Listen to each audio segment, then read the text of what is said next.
Mae'r ffin hon wedi symud lawer gwaith o'r dwyrain i'r gorllewin ac yn ôl. O ddeutu'r llwybr felly, cawn ein iaith yn hawlio ei lle o hyd ar fryn a dôl. Os oswall lawr i herges bu sawl bardd yn carco'r gan, lle daw dwy wlad ynghyd. Dyrchafwyd nhw wrth droedio'r bryniau hardd, a'r ffiniau ei dychymyg rhwng dau fyd.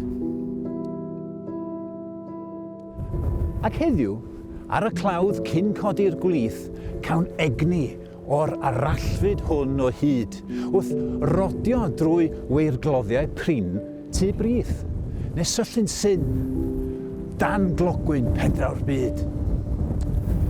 Os awn o fôr i fôr, drwy'r gwirthiau hyn, y daith, ac nid man draw yw'r gwir fan gwyn.